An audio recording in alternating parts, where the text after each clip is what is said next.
बिस्मिल्लाहिर्रहमानिर्रहीम अस्सलाम वालेकुम। I am your math instructor Parvez. उम्मीद है कि आप लोग खैरियत से होंगे। तो आज हम करेंगे एक्सरसाइज नंबर जो है 1.1। उम्मीद है कि आप लोगों को जो टाइप्स ऑफ मैट्रिसेस हैं वो बहुत अच्छे से समझ आ गई होगी उनकी। तो चलिए हम फर्स्ट क्वेश्चन करते हैं। हमारा फर्स्ट क्वेश्चन है कि find the order of the following matrices, यानी हमने जो मैट्रिसेस हमें गिवन है, हमने उनका ऑर्डर फाइंड आउट करना है। तो मैट्रिक्स हमें दिया गया है, ये है मैट्रिक्स ए। तो इसका ऑर्डर जो है हम फाइंड आउट करते हैं। तो आपको पता है कि ऑर्डर जो है किसी भी मैट्रिक्स का फाइंड आउट करने के लिए हमें उस मैट्रिक्स में रोज़ और कॉलम की तादाद का पता होना चाहिए। तो नंबर ऑफ रोज़ देखें, इस मैट्रिक्स में कितनी है नंबर ऑफ रोज़। तो हमारे पास इस मैट्रिक्स में कितनी है number of rows, horizontal line 1 and 2, तो 2 रोज हैं। तो नंबर ऑफ कॉलम्स कितने हैं हमारे पास, number of columns. Vertical lines जो होती हैं वो हमारे पास क्या होती हैं एक मैट्रिक्स में, वो कॉलम्स होती हैं। तो हमारे पास 1 एंड 2, तो 2 ही हमारे पास कॉलम्स है। तो ऑर्डर होगा ऑर्डर ऑफ मैट्रिक्स ए, यानी हमें ए मैट्रिक्स दिया गया है। तो इसका ऑर्डर कैसे फाइंड आउट करेंगे, नंबर ऑफ रोज मल्टीप्लाई, चलिए जगह कम है इसलिए मैं नीचे लिख देती हूँ, मल्टीप्लाई नंबर ऑफ कॉलम्स। तो देखते हैं कि इस मैट्रिक्स में कितने नंबर ऑफ रोज हैं, number of rose 2, cross number of columns कितने हैं, वो भी 2। तो इस तरह से ये जो मैट्रिक्स है इसका ऑर्डर कितना हो गया, ऑर्डर ऑफ मैट्रिक्स ए, इसका ऑर्डर हो जाएगा 2/2। आप लोगों ने इसको मल्टीप्लाई नहीं कर देना, इसका मतलब ये है कि इस मैट्रिक्स में हमारे पास 2 रोज हैं और 2 कॉलम हैं, यानी इस मैट्रिक्स का ऑर्डर हो गया 2/2।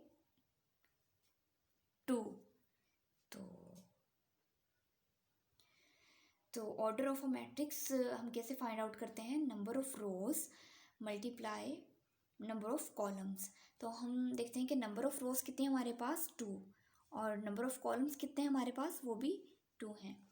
तो order of a matrix A क्या हो जाएगा, 2/2। आप लोगों ने इसको जो है वो मल्टीप्लाई नहीं करते ना, इसका मतलब है कि जो हमारे पास मैट्रिक्स है उसमें, ये वाला मैट्रिक्स, इसमें 2 रोज हैं और 2 कॉलम्स हैं। तो चलिए जी एक और हम मैट्रिक्स देख लेते हैं जी। हमारे पास ये है मैट्रिक्स D406। तो इसका हमने क्या मालूम करना है, इसका हमने ऑर्डर मालूम करना है। तो ऑर्डर के लिए हमें नंबर ऑफ रोज और नंबर ऑफ कॉलम्स जो है वो पता होना चाहिए। तो नंबर ऑफ रोज कितने हैं इस मैट्रिक्स में, हॉरिजॉन्टल लाइंस रोज होती हैं 1 2 एंड 3, तो मीन्स इसमें कितनी रोज हैं 3। और नंबर ऑफ कॉलम्स कितने हैं, नंबर ऑफ कॉलम्स, तो हमारे पास वर्टिकल लाइंस कॉलम्स होते हैं। तो इस मैट्रिक्स में हमारे पास एक ही वर्टिकल लाइन है, तो इसका ये नंबर ऑफ कॉलम्स एक ही है।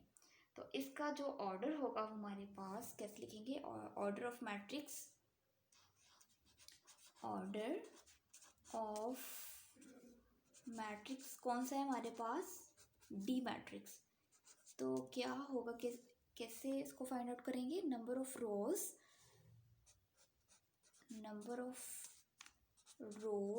Multiply number of columns. तो नंबर ऑफ कॉलम्स,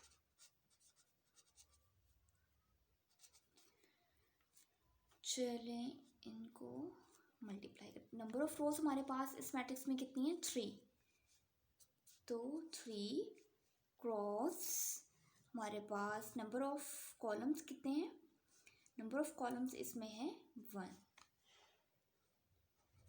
ये।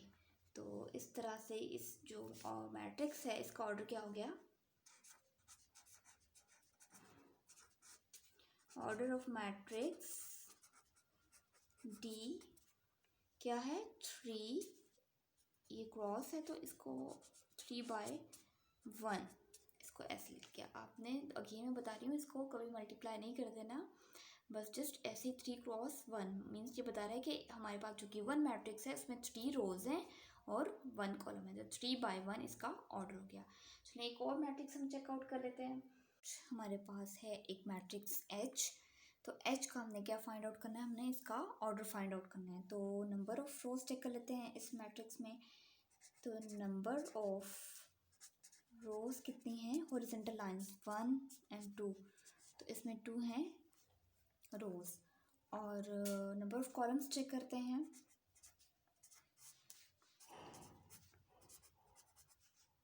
तो इसमें कॉलम्स देखते हैं कितने हैं, वर्टिकल लाइंस 1, 2 एंड 3, तो इसमें कॉलम्स हो गए 3। तो इस तरह से ये जो मैट्रिक्स है इसका ऑर्डर ऑफ मैट्रिक्स H, तो ऑर्डर ऑफ मैट्रिक्स कौन सा H, तो वो होगा number of rose multiply number of columns, number of, sorry आज राइटिंग बड़ी गंदी आ रही है, नंबर ऑफ कॉलम्स। तो देखते हैं कि नंबर ऑफ रोज कितने हैं हमारे पास, नंबर ऑफ रोज हैं 2 क्रॉस, हमारे पास नंबर ऑफ कॉलम्स कितने हैं, नंबर ऑफ कॉलम्स है हमारे पास 3। तो आपने ये गलती नहीं करनी, इनको मल्टीप्लाई में बार बार यही आपको जो है कह रही हूँ कि आपने इसको हरगिज़ मल्टीप्लाई नहीं करना। इसका मतलब ये है कि ये जो हमारे पास मैट्रिक्स है इसमें 2 रोज हैं और 3 कॉलम्स हैं। तो इस तरह से जो मैट्रिक्स हमारे पास हो गया H, इसका ऑर्डर हो गया ऑर्डर ऑफ मैट्रिक्स, हमारे पास कौन सा मैट्रिक्स है H, तो इसका ऑर्डर हो गया 2/3, तो इसका ऑर्डर हो गया 2/3। तो सेकेंड क्वेश्चन हमारे पास है which of the following matrices are equal, हमने बताना है कि कौन कौन से जो मैट्रिसेस हैं वो आपस में इक्वल हैं। तो आपको पता है कि जो इक्वल मैट्रिसेस होते हैं उनके लिए 2 कंडीशंस होती हैं। फर्स्ट कंडीशन ये है कि जो दोनों मैट्रिसेस होंगे उनके जो ऑर्डर होंगे वो सेम होंगे। सेकेंडली हमारे पास ये कंडीशन है कि उनकी जो कॉरस्पॉन्डिंग एंट्रीज हैं वो भी सेम होनी चाहिए। तो चलिए ज़रा चेक करते हैं, ये जो ए मैट्रिक्स है इसका ऑर्डर कितना है, इसमें नंबर ऑफ जो है रोज है वो 1 है, नंबर ऑफ कॉलम भी 1 है, इसका मतलब हो गया इसका ऑर्डर 1/1 है। तो हमने एक ऐसा मैट्रिक्स ढूंढना है जिसका ऑर्डर 1/1 हो। तो जी इसमें तो इसका तो ऑर्डर 1, ये देखें इसका ऑर्डर क्या है, इसमें 1 रो है और 2 कॉलम्स है, लेकिन इसका ऑर्डर तो 1/2 है। हमने ऐसा ढूंढना है जिसका 1/1 हो। देखें 5 - 2 कितना होता है 3। फाइनली इसको हम ऐसे लिख देंगे, ये यानी जो मैट्रिक्स बना है ये 3 है। तो अब ये देखें बिल्कुल इसका ऑर्डर क्या है 1/1, क्योंकि इसमें एक ही रो है और एक ही कॉलम है। चलें ये तो फर्स्ट कंडीशन तो होगी इक्वल मैट्रिक्स के लिए सेटिस्फाई। सेकंड कंडीशन क्या है कि उसके कॉरस्पॉन्डिंग एंट्रीज जो हों वो भी सेम हों। तो ये देखिए ये 3 है तो ये 3 है, तो इसका मतलब जो हुआ कि जो ए मैट्रिक्स है वो किस मैट्रिक्स के इक्वल है, सी के। तो ए मैट्रिक्स इज इक्वल टू सी के, तो हमारे पास ए मैट्रिक्स हो गया सी के इक्वल। एंड हम सेकंड वाली जो है अब देखते हैं, सेकंड वाला मैट्रिक्स बी का हम देखते हैं कि ये किसके इक्वल है। इसका ऑर्डर क्या है, इसका ऑर्डर है, इसका ऑर्डर कितना है, इसमें नंबर ऑफ रोज 1 है और नंबर ऑफ कॉलम्स 1 और 2, मीन्स कि इसका ऑर्डर क्या हो गया 1/2। तो हमने कैसा मैट्रिक्स ढूंढना है जिसका ऑर्डर ये हो सेम ये वाला। ये देखें इसका ऑर्डर तो इसका भी ऑर्डर यही है 1x2, यानी इसमें एक रो है और 2 कॉलम्स है। चलिए फर्स्ट कंडीशन तो हमारी हो जाती है सेटिस्फाई, लेकिन देखते हैं कि सेकंड कंडीशन सेटिस्फाई होती है कि नहीं, कि इनकी क्रॉसपॉन्डिंग एंट्री सेम है कि नहीं। ये 3 है, ये 5 है, इसकी फर्स्ट एंट्री 3 है, इस मैट्रिक्स की फर्स्ट एंट्री 5 है, तो इनकी जो क्रॉसपॉन्डिंग एंट्रीज हैं वो सेम नहीं है। तो चलें, ये तो फिर बी की कोई भी इक्वल मैट्रिक्स फिलहाल इसमें नहीं, ये नहीं है इसमें। तो अब देखते हैं हमारे पास कौन सा मैट्रिक्स है। ये ई चेक करते हैं ज़रा। हम ई का देखें कि इसमें कितने, इसमें नंबर ऑफ़ रोज़ हैं। इसमें हमारे पास नंबर ऑफ़ रोज़ कितनी हैं, 1 and 2, ठीक है। और इसमें नंबर ऑफ़ कॉलम्स भी 2, इसका मतलब है इसका ऑर्डर हो गया 2/2। तो हमने एक ऐसा मैट्रिक्स ढूंढना है जिसका ऑर्डर 2/2 हो। ज़रा चेक करते हैं। इसका तो है 2/1 इसका। तो इसका देखें, अब इसका ऑर्डर भी देखें, 1 and 2 रोज़ हैं और कॉलम्स कितने हैं, वर्टिकल लाइंस वो भी 2 हैं। तो इसका मतलब हो गया ऑर्डर तो हमारे सेम हो गए, तो फर्स्ट कंडीशन तो सेटिस्फाई होगी। सेकंड कंडीशन क्या है कि उनके कॉरस्पॉन्डिंग एलिमेंट्स भी इक्वल होने चाहिए। तो चेकआउट करते हैं कि इसका फर्स्ट एलिमेंट 4 है तो इसका भी 4 है, इसका 0 है तो इसका भी 0 है, इसका 6 है तो इसका भी 6 है, इसका 2 है तो इसका 2 है। तो इसका मतलब ये हुआ कि ई जो हमारे पास मैट्रिक्स है वो किसके इक्वल आ गया, E matrix equal to H matrix के। नेक्स्ट हम चेक करते हैं ये वाला मैट्रिक्स एफ में देखें कि इसका ऑर्डर क्या है। इसका ऑर्डर पहले रोज़ की तादाद कितनी है, इसमें 1 and 2। तो इसमें 2 तो हो गई हमारे पास रोज़। तो कॉलम्स कितने हैं, वर्टिकल लाइंस 1, तो 2/1 इसका जो हो गया वो हो गया ऑर्डर। तो हम ऐसा मैट्रिक्स ढूंढते हैं जिसका ये वाला ऑर्डर हो 2/1। तो अब ये देखें, ये वाला। अब इसको फाइनली उन्होंने हमें ये दिया हुआ है ऐसे 3 - 1। 3 - 1 हमारे पास क्या होता है, 2। और 3 + 3 कितना होता है, 6। तो ये देखें, ये जो न्यू, अब इसको सॉल्व आउट करके देखें ये क्या बना, मैट्रिक्स फॉर्म में आ गया है ये मैट्रिक्स। तो इसका ऑर्डर कितना हुआ, इसमें 1 and 2 रोज़ हैं, ठीक है। इसमें 2 रोज़ आ गई हैं और इसमें कॉलम्स कितने हैं, वर्टिकल लाइंस। तो कॉलम्स कितने हैं, 1। इसका मतलब है ये वाला जो मैट्रिक्स है और ये वाला मैट्रिक्स, इसका ऑर्डर तो हमारे पास सेम आ गया है। अब सेकंड कंडीशन क्या है, इनकी कॉरस्पॉन्डिंग एंट्रीज। तो कॉरस्पॉन्डिंग एंट्रीज चेक आउट करते हैं। तो ये 2 है, ये भी 2 है, ये 6 है तो ये भी 6 है। इसका मतलब है जो हमारे पास मैट्रिक्स एफ है वो किसके इक्वल आ गया, जी मैट्रिक्स के इक्वल आ गया। नेक्स्ट हम चेक आउट करते हैं, ये भी हमारे पास हो गया। ये आई चेक आउट करते हैं कि आई मैट्रिक्स किसी के इक्वल है कि नहीं है, जी। तो हम चेक आउट करें आई मैट्रिक्स। इसमें हमारे पास जो है 3 है फर्स्ट एंट्री। सेकंड को हम सोल्व आउट कर लेते हैं, 3 + 2 5 हो गया। तो इसका मतलब है कि इसका ऑर्डर कितना है, हॉरिजॉन्टल लाइन रोज होती हैं 1 क्रॉस वर्टिकल लाइन कॉलम्स 2, इसका ऑर्डर है 1/2। तो हमने ऐसा मैट्रिक्स ढूंढना है जिसका ये वाला ऑर्डर हो। तो 1/2, ये देखें, एक तो ये वाला मैट्रिक्स है डी, ठीक है। फर्स्ट कंडीशन तो सेटिस्फाई हो गई। सेकंड वाली कंडीशन हम चेकआउट करते हैं, इनकी क्रॉसपॉन्डिंग एंट्रीज जो हैं वो सेम है कि नहीं देखते हैं, यानी आई मैट्रिक्स और डी मैट्रिक्स की। तो आई की फर्स्ट एंट्री 3 है तो इसकी 5 है, तो ये तो इनकी सेकंड कंडीशन सेटिस्फाई नहीं होती, इसलिए आई मैट्रिक्स डी के इक्वल नहीं हो सकता। अब आई मैट्रिक्स को हम ये देखिए यहाँ चेक करते हैं, क्योंकि इसका ऑर्डर और ये जो मैट्रिक्स है इसका ऑर्डर सेम है। तो फर्स्ट कंडीशन तो सेटिस्फाई, सेकंड कंडीशन क्या है, इनकी क्रॉसपॉन्डिंग एंट्रीज, तो वो हम चेकआउट करते हैं।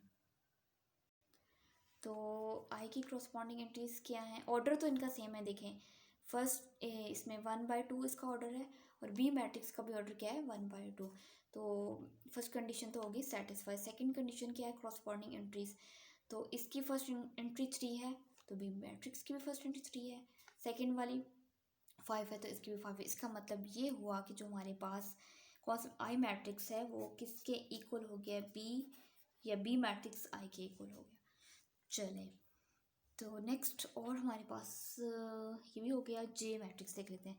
ये देखें, इसको फाइनली हम जब सॉल्व करेंगे तो ये हो जाएगा 2 + 2 4 हो जाएगा, 2 - 2 0, 2 + 4 6 और 2 + 0 2। तो इसका ऑर्डर देखते हैं कि इसका ऑर्डर क्या है। इसमें 1 and 2 रोज़ हैं, क्रॉस कॉलम्स कितने हैं, 1 एंड 2, 2 कॉलम्स हैं। तो हमने एक ऐसा मैट्रिक्स ढूंढना जिसका ये वाला ऑर्डर 2 क्रॉस 2।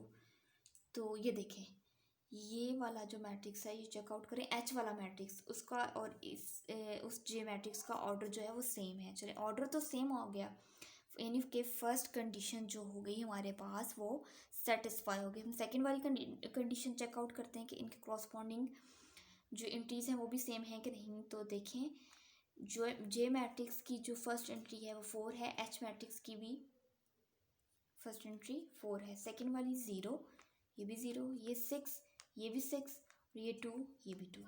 इट्स मीन कि ये जो जे मैट्रिक्स है वो किसके इक्वल आ गया, वो एच मैट्रिक्स के इक्वल आ गया। फिर ये देख रहे हैं ऑलरेडी हमारे पास एक और ई मैट्रिक्स है, वो भी ही मतलब कि ये देखें इसका भी ऑर्डर 2 by 2 है, और इन तीनों की ई मैट्रिक्स, एच मैट्रिक्स और जे मैट्रिक्स इनके ऑर्डर भी सेम है, इनकी कॉरस्पॉन्डिंग जो एलिमेंट्स या एंट्रीज हैं वो भी सेम है। इसका मतलब है कि ये तीनों मैट्रिक्स आपस में क्या है, इक्वल हैं, ई, एच और जे मैट्रिक्स। चलें जी, अब हम नेक्स्ट क्वेश्चन करते हैं, क्वेश्चन नंबर 3। तो नेक्स्ट क्वेश्चन जो हमारे पास है वो question number 3, it's very very important question. वो कह रहे हैं कि find the values of A B C and D which satisfy the matrix equation. यानी हमें ये वेरिएबल्स दिए गए हैं, हमने इनकी वैल्यूज फाइंड आउट करनी है। तो ये देख लें, ये हमें क्वेश्चन गिवन है, वो कह रहे हैं कि ये वाला मैट्रिक्स इस मैट्रिक्स के इक्वल है। मतलब उन्होंने खुद से हमें खुद ही बता दिया है कि ये मैट्रिक्स इस मैट्रिक्स के इक्वल है। इसका मतलब है कि ये इक्वल है, तो इक्वल मैट्रिक्स की जो डेफिनेशन है उसके मुताबिक तो इनकी जो एंट्रीज हैं वो भी सेम जो हैं वो होनी चाहिए, इक्वल होनी चाहिए। तो इस तरह से जो इस मैट्रिक्स की फर्स्ट एंट्री इसके इक्वल होगी, यानी ए प्लस सी इक्वल होगा 0 के, और ए प्लस 2b इक्वल होगा -7 के, और c माइनस 1 इक्वल होगा 3 के। कॉरस्पॉन्डिंग एलिमेंट यानी इसके इक्वल होंगे 3 के, और 4d माइनस 6 इक्वल होगा 2d के। चलें जी, हम इनको इक्वेशन नंबर 1 कह देते हैं, इसको इक्वेशन नंबर 2 कह देते हैं, इसको इक्वेशन नंबर 3 एंड ये है 4th। तो हमने क्या फाइंड आउट करना है, हमने ए बी सी डी ये जो वेरिएबल्स हैं इनकी वैल्यूज़ फाइंड आउट करनी है। तो हम चेकआउट करते हैं कि किस मसावात से, ये इक्वेशन से हम इजीली फाइंड आउट कर सकते हैं। जहाँ हमारे पास एक वेरिएबल होगा ना जिस इक्वेशन में, तो वहाँ से हम इजीली फाइंड आउट कर सकते हैं। ये चेकआउट करते हैं, हम ये देखें, ये हमारे पास ये ए प्लस सी है, तो 2 वेरिएबल आ जाते हैं इस मसावात में। इसमें ए प्लस 2 भी है, 2, इसमें भी 2 आ जाते हैं। अब ये देखें, ये c माइनस 1 और इक्वल टू 3, इसमें एक ही वेरिएबल है c, हमारे पास ये वाली क्वेश्चन चेक करते हैं, तो 4d minus 6 is equal to 2d। तो इस इक्वेशन में हमारे पास एक ही वेरिएबल, चाहे तो आप इसको पहले सॉल्व कर लें, यहाँ से c की वैल्यू निकालें, चाहे तो आप इसको पहले सॉल्व कर लें, यहाँ से d की वैल्यू निकालें, आपकी मर्जी। तो चले हम c ले लेते हैं, इक्वेशन नंबर 3 ले लेते हैं। फ्रॉम इक्वेशन कौन सी है, 3, तो इसको हमने ले लिया, वो क्या है, c माइनस 1 इक्वल टू 3। तो अब हमने क्या, c को हम लेफ्ट हैंड साइड पर रहने देते हैं, तो 3 ये इधर माइनस है, तो राइट हैंड साइड पे जाके प्लस हो जाएगा, तो 3 c is equal to 3 plus 1 equal to 4। चलें जी, हमें c की वैल्यू तो हमें मिल गई है। अब हम इस c की वैल्यू जो है हमें मिल गई है, तो अब हम इस वैल्यू को किसी ऐसी क्वेश्चन में देखते हैं, पुट करके देखते हैं कि हमें जो नेक्स्ट वेरिएबल है वो मिलता है कि नहीं। ये देखें, जैसे ये इक्वेशन है हमारे पास मसावत a प्लस सी, अगर हम इस इक्वेशन में c की जगह उसकी वैल्यू पुट कर दें, हमें इजीली जो है वो a की वैल्यू मिल जाएगी। तो पुटिंग हम क्या करेंगे, putting c is equal to 4 in equation 1, क्या लिखेंगे हम, putting c equal to 4 in equation कौन सी, 1। तो हम 1 में पुट करते हैं, हमारे पास 1 क्या है, a plus C equal to 0, तो हम a ऐसे रहने देते हैं, और प्लस c की जगह उसकी वैल्यू क्या है, 4 इक्वल टू 0, तो a इधर रहेगा। जब ये 4 इक्वल के उस साइड पे जाएगा तो 0 माइनस 4। तो आपको पता है कि 0 माइनस 4 किसके इक्वल होता है? तो a इक्वल टू -4। तो हमें जो है वो a भी मिल गया है, a की वैल्यू आई है -4। तो नेक्स्ट अब देखते हैं कि हम किस में पुट करें कि हमें बाकी जो वेरिएबल्स अब कौन कौन से रह गए हैं। c भी मिल गया, a भी मिल गया, हमारे पास b और d रह गए। तो चलिए देखिए, जैसे हमारे पास c भी निकल आया है, c हमारे पास क्या है 4 है, और a क्या है हमारे पास -4। तो a हमारे पास क्या है -4। तो अब हम इसको इजीली देखें, ए भी निकल आया हमारे पास, ए भी हमें मिल गया है, सी भी मिल गया है। तो अगर हम ये वाली क्वेश्चन नंबर 2 देखें, अगर हम ए की जगह उसकी वैल्यू -4 पुट कर दें तो हमें इजीली जो है वो बी की इक्वेशन बी जो है वो हमें मिल जाएगा। तो हम क्या करते हैं, putting A equal to -4 in equation 2। तो अब देखें, हमने इसमें सेकेंड इक्वेशन हमने लिख ली है a plus 2b equal to -4। तो हमने -7। तो इसमें हमने इस इक्वेशन में a की जगह उसकी वैल्यू पुट कर देनी, वो क्या -4। तो a की जगह हमने -4 पुट कर दिया, प्लस 2b इक्वल टू -7। तो 2b जो है वो इधर ही रहेगा, जब -4 इक्वल के उस साइड पे जाएगा तो वो प्लस हो जाएगा। तो 2b इधर ही है। अब हम इसको क्या करते हैं, हम इनको सब्ट्रैक्ट कर देते हैं। क्यों? क्योंकि ये देखें, साइन जब हमारे पास चेंज होंगे तो हम वैल्यूज़ को सब्ट्रैक्ट कर देंगे और साइन वो लगाएंगे जो बड़ी वैल्यू के साथ होगा। तो बड़ी वैल्यू हमारे पास 7 है, तो इसके साथ माइनस, तो -3 आएगा। तो बी हमने फाइंड आउट करना है। आपको पता है लेफ्ट हैंड साइड पर जब मतलब इस वेरिएबल के साथ कोई भी हमारा कांस्टेंट जो मल्टीप्लाई हो रहा है, जब वो इक्वल के इधर जाएगा तो वो डिवाइड में चला जाएगा। यानी 3 यहाँ ये देखिए 2 मल्टीप्लाई हो रहा था, जब ये इक्वल के इधर गया तो ये डिवाइड हो गया, तो 3/2 आ गया। तो इसको जब हम इसको सॉल्व करेंगे तो ये आ जाएगा 1.5। इसको सॉल्व ऐसे करेंगे, नहीं 3 हमारे पास नोमिनेटर में है और 2 डिनोमिनेटर में है। तो 2 1 द 2, 3 में से 2 सब्ट्रैक्ट किया तो 1। अब हम इसको पॉइंट लगाएंगे और यहाँ तो 2 5 द 10। तो इस तरह से जो हमारे पास आएगा 1.5 आ जाएगा। ये देखें बी की वैल्यू भी हमें मिल गई है। अब नेक्स्ट हमने क्या करना है, नेक्स्ट हमारे पास यानी कि नेक्स्ट हम फाइंड आउट करते हैं। अब हम ये जो इक्वेशन नंबर 4 है इसको ले लेंगे फ्रॉम इक्वेशन 4। तो इसको राइट डाउन करते हैं, ये क्या 4d - 6 इक्वल टू 2d। तो हमने इक्वेशन नंबर 4 को ले लिया, 4d - 6 इक्वल टू 2d। तो हम यहाँ से d की वैल्यू फाइंड आउट कर लेंगे। तो 4d इधर ही रहेगा, ये लेफ्ट हैंड साइड पे आ जाएगा, तो ये यहाँ प्लस है, जब इधर आएगा तो -2d हो जाएगा। जब ये -6 राइट हैंड साइड पे जाएगा इक्वल के इस साइड पे, तो ये माइनस में था, ये प्लस हो जाएगा। तो 4d - 2d, तो ये कितना होगा 2d हो जाएगा।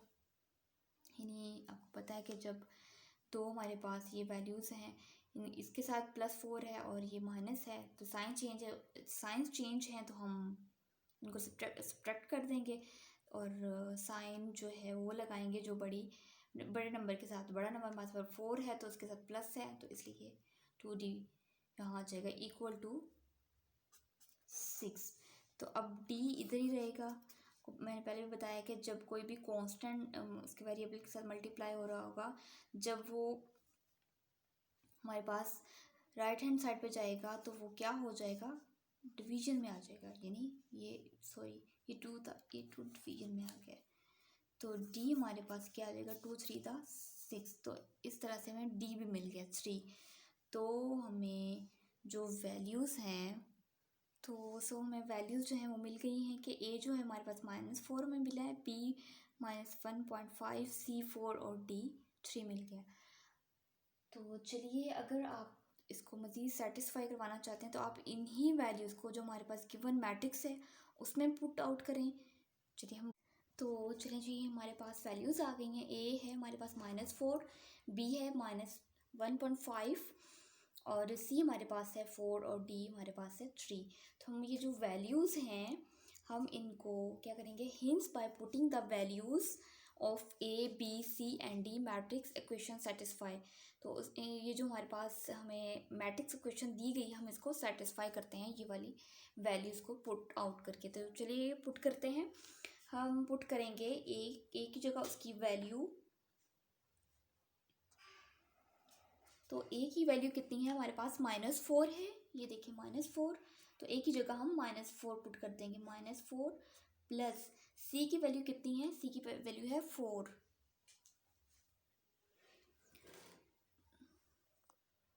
हमारे पास जो सी है उसकी वैल्यू है 4 है सी, तो सी की जगह हम उसकी वैल्यू पुट कर देंगे 4। एंड देन फिर देखें ए की क्या वैल्यू है, ए की वैल्यू है -4। तो हमने -4 पुट कर लिया प्लस 2, और बी की वैल्यू देखते हैं क्या है। बी की वैल्यू है -1.5। आप इसको 1.5 लिख लें या इसको 3/2 लिख लें, तो ये इसके इक्वल होता है। तो हम बी की जगह लिख लेते हैं -3/2। तो हमने ये लिख लिया। उसके बाद हम लिखते हैं सी की क्या वैल्यू हमारे पास, सी की वैल्यू हमारे पास है 4। तो हम इसकी जगह पर 4 लिख लेते हैं -1, और उसके बाद 4, और डी की वैल्यू हमारे पास क्या है, डी की वैल्यू हमारे पास है 3।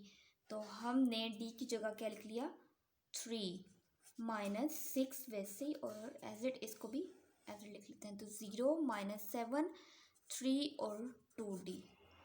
तो चलें अब इसको करते हैं क्वेश्चन को हल। तो -4 + 4 कितना होता है, 0। अब इसको -4, जब ये 2 इससे मल्टीप्लाई होगा, 2 3 × 6, और ये साइन भी आपस में जो है वो मल्टीप्लाई प्लस माइनस क्या होता है, माइनस 2 3 × 6, 6/2, ये ऐसे ही आ गया। फिर और 4 - 1 क्या होता है, 3, और 4 3 × 12 -6, और ये वाला मैट्रिक्स जो है वो एज इट आ जाएगा, 0 -7 3 और 2D। अब हम क्या करेंगे, इसको 0 -4 और -2 3 × 2 3 × 6, तो यहाँ -3 आ जाएगा। इसके बाद ये 3 आ जाएगा, और ये 12 माइनस जो है हमारे पास, सॉरी, तो हम ये इस डी की जगह भी वैल्यू पुट करेंगे। डी में क्या है हमारे पास, क्या वैल्यू थी डी की, 3 थी, तो हम यहाँ 3 लिख देंगे। यहाँ भी हम क्या लिख देंगे, 3। तो अब 12 - 6 कितना होता है, 6। 0 -7 3 एंड 2 3 था। यहाँ हमने डी की जगह उसकी वैल्यू पुट कर दी थी,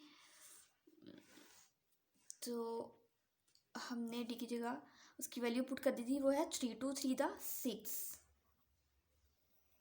तो अब देखें ज़रा, ये 0, ये -7, ये 3, ये 6 इक्वल टू 0 -7 और 3 और 6। देखें ये जो है इक्वेशन जो है वो सेटिस्फाई कर गई है, दोनों मैट्रिसेस क्या हो गए हैं, इक्वल हो गए हैं। तो ये हो गया क्वेश्चन नंबर 3 जो है हमारे पास फाइनल हो गया। आई होप सो कि आप लोगों को अच्छे से समझ आ गई होगी।